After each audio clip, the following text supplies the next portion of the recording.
My friend, do you remember how the last episode ended? A young man running away from Boston. No name, no money. Arriving in Philadelphia exhausted. Yet right there in the noise, he built something more dangerous than money. A platform, a network, and unshakable trust. If you haven't seen the first episode, stop right now. Go back for just 1 minute, because it explains how Franklin forged the tools we are going to use today. And today, we will see how those tools turn into a force that changes the face of history. Listen to me closely. Without Franklin in this second phase, there might be no independence as we know it. Not because he carried a rifle on the front lines, but because he knew how to convert reputation into influence, influence into alliances, and alliances into a victory inked on paper. Today, we travel from the streets of Philadelphia to the fog of London, and then to the salons of Paris. We will see how trust is built between nations, how battles are fought with quiet words in closed rooms, and how one man can convince a superpower to open its vaults and bet its entire future on a crazy revolution. All right, open the case file, because now, Franklin begins to play on the global stage.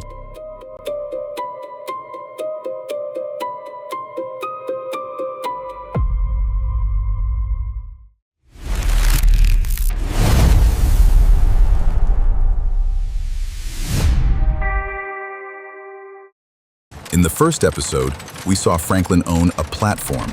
Now we see the real magic, how he turned it into an engine of influence. When he took over the Pennsylvania Gazette in 1729, he didn't treat it as a newspaper. He treated it as a mind programming tool. If you are the one choosing what is published, how it is said, and when it is said, you aren't writing for people. You are slowly training them how to think. Over time, the reader doesn't feel you pushing them, but suddenly, they start seeing the world through the exact window you opened for them. And here is his genius, the mix of entertainment and message. He gives people the amusement they ask for, and slips in the awareness they need. This platform gave him two powers at once, the power of reputation and the power of connection. Any merchant, any official, any writer who wants to be heard must pass through Franklin's gate, and just like that, he became the intersection point for every thread in the city. If the newspaper gave him local influence, science was his passport to the world. Because people might argue with your politics, but they bow in respect to results that cannot be denied. In the 1740s, Franklin dove into the unknown. Electricity experiments, shocks, sparks, Leyden jars, and childish but terrifying questions. What is this spark? How does it move? From this curiosity, he shattered old concepts and came up with the theory of positive and negative charges that we still use today. He started sending his results in letters to London. They spread like wildfire as scientific papers. A self-taught man from a remote colony, not a professor, not a lord's son. Yet, the giants of science in Europe are studying his ideas. And in 1752, the moment that entered mythology, the kite experiment. Lightning is not mysterious divine anger. Lightning is electricity that can be understood. An idea that seems obvious today, but back then, it was like stealing fire from the gods. Franklin didn't leave it as a theory. He immediately turned it into a solution, the lightning rod. Suddenly, science was protecting rooftops, merchant warehouses, and church steeples. Trust doubled here, not because he was a smooth talker, but because cities saw death being diverted away thanks to his invention. He was no longer just the clever publisher. He became Dr. Franklin, a name with international weight. This is the law of trust. One tangible achievement that serves and protects, opens palace doors that 1,000 political speeches could never unlock. Franklin's scientific success didn't stay in the lab. His obsession was to leave a mark people could touch in their daily routine. He designed the Franklin stove, a simple equation: more heat, less smoke, less wood. Franklin refused to patent it. He published the design for everyone, because his goal was strategically brilliant. When the whole city benefits because of you, you don't earn money, you earn status. With the same mindset, he invented bifocals. Why switch between two pairs of glasses all day? He merged the solutions into one lens. A simple invention, but genius in function. Here, the image was complete in people's minds. Franklin isn't a theorist, he is a man of solutions. Sometimes power doesn't come from the president's chair, but from the chair that lets you see what others miss. The movement of people, the secrets of trade, and the pulse of the street. Franklin understood the game. In 1737, he became the postmaster of Philadelphia, a job some saw as boring administration, but he saw as a treasure chest. Every letter, every news update, every trade deal, every political whisper passed through his hands. He didn't just sit behind a desk, he re-engineered the system. Faster routes, accurate delivery. When the Postal Service becomes a lifeline because of you, every merchant and every official becomes indebted to you for their success, without even realizing it. In 1753, he became Deputy Postmaster General for all the colonies. Imagine the network now. Threads stretching between cities, information flowing like a river into one man's office. This is the meaning of smart positions. You aren't collecting a salary, you are collecting data. You know who is plotting with whom, which city is booming, and where anger is boiling over. Franklin possessed the rarest currency: trust, information, and connection. This type of network is the true silent influence that precedes any storm.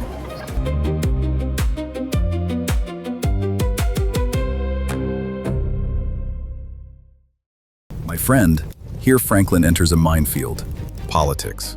Not as a leader giving speeches to crowds, but as an advocate for an entire continent, trying to solve the dilemma of colonies dreaming of growth in front of an aging empire. In the beginning, he wasn't a revolutionary carrying a torch of freedom. He was a reformist carrying files. He believed that logic, calmness, and strong arguments were enough to change decisions over there. He thought they were partners in one empire. Friction with power teaches you a harsh lesson. Systems don't care about logic. Power only listens when it feels danger. Franklin saw behind the curtain how decisions were cooked up with arrogance and how they were viewed as subjects, not partners. With every door slammed shut, with every cold dismissal, something inside him was shattering and reforming. He transformed from a person explaining the situation to a person decoding the game. Here, real politics began. The moment you realize influence isn't in your eloquent tongue, but in knowing where your feet stand, who stands behind you, and when to say enough. He lived in London for years, maneuvering, writing, trying to cool down hot heads. He tried to convince them. Excessive pressure will cause an explosion, but who listens? Then came the knockout blow in 1774. He was summoned to the Cockpit for an inquiry into leaked letters. It wasn't a trial, it was a festival of humiliation. Franklin stood for a full hour, silent as a statue, while the Solicitor General tore apart his reputation and dignity in front of the laughing lords. In that silent hour, the British Franklin died, and the American Franklin was born. He understood the equation wasn't a misunderstanding, it was a balance of power. Reform is impossible with someone who doesn't see you as an equal. London taught him the final lesson: don't waste your time repairing a broken system. Sometimes, the only solution is to exit it and build your own. After that incident, Franklin didn't change because he liked trouble. He changed because he reached the naked truth. If respect falls, loyalty falls.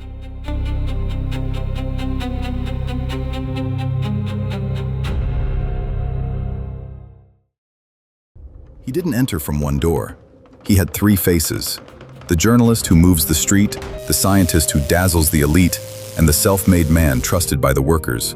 A rare mix that made everyone, despite their differences, see him as their leader. As the smoke of revolution rose, people were looking for an anchor. Franklin was perfect. He didn't look reckless and crazy, nor did he look afraid and hesitant. He looked like someone who knew exactly where the ship was heading. He began to craft symbolism: the fur cap, the simple clothes, the spectacles, the philosopher's calm. It wasn't an accident, it was a visual message. I am a son of the new, simple, honest land. And most importantly, symbols live on credit. And his account was full of solutions, not slogans. That's why, when the storm intensified, his mere presence in the room was enough to reassure everyone that there was a mind managing the chaos.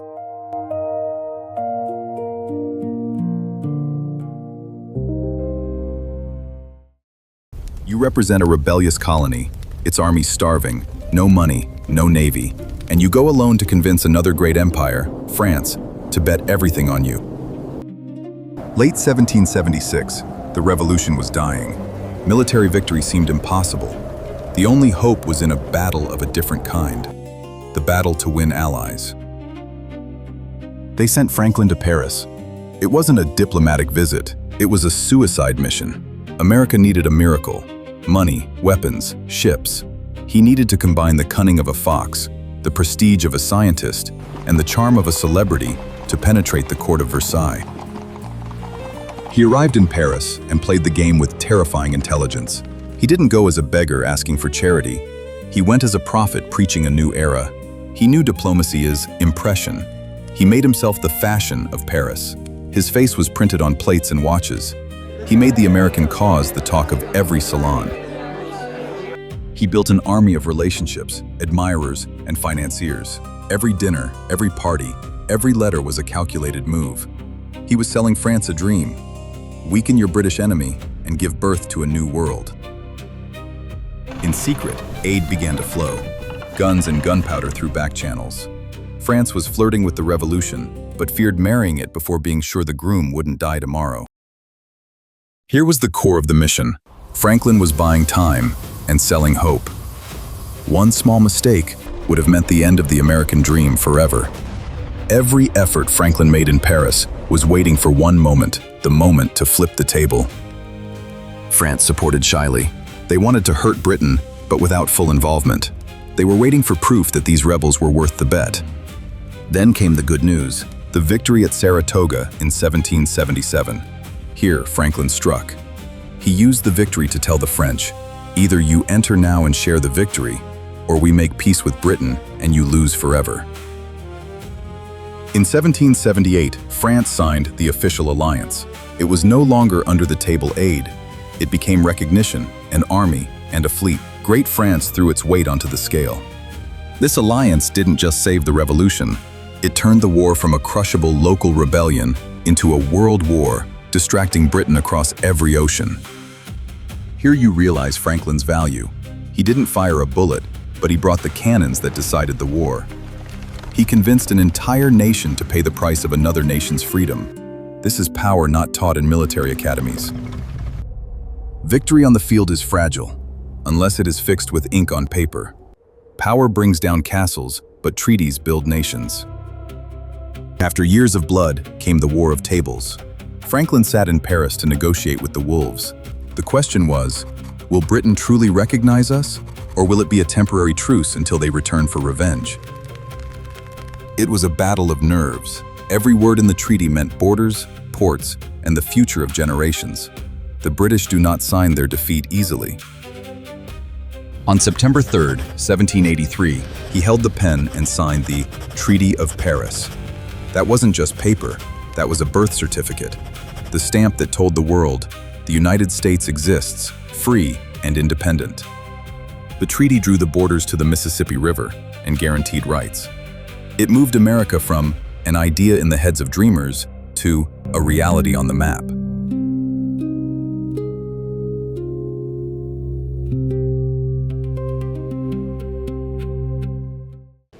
After the cannons went silent, America faced the biggest danger, eating itself from the inside. In 1787, Franklin was an old man fighting pain, but he showed up. His presence wasn't to scream, but to calm. He was the sage of the tribe who intervenes when brothers are about to kill each other. He supported the Constitution strongly, even though he didn't like all of it. He told them, "I agree to this because we need a government, and we won't find better than this right now." He taught them the art of the possible. Then he left us his immortal, sarcastic will. In this world, nothing can be said to be certain, except death and taxes.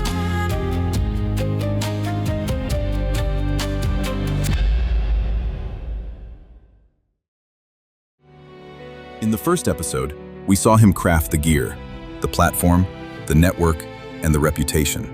And today, we saw him use this gear at the highest possible level, convincing an empire, securing independence, and laying the foundation of a state that doesn't collapse. That is why his name remains immortal, Because he wasn't a hero of one scene. He was the architect in every phase. He built himself, then built his influence, then helped build the state. His final message was, history isn't made by the loudest voice. It is made by those who turn human chaos into state order. History is not stories to entertain us. History is code, ready to be used.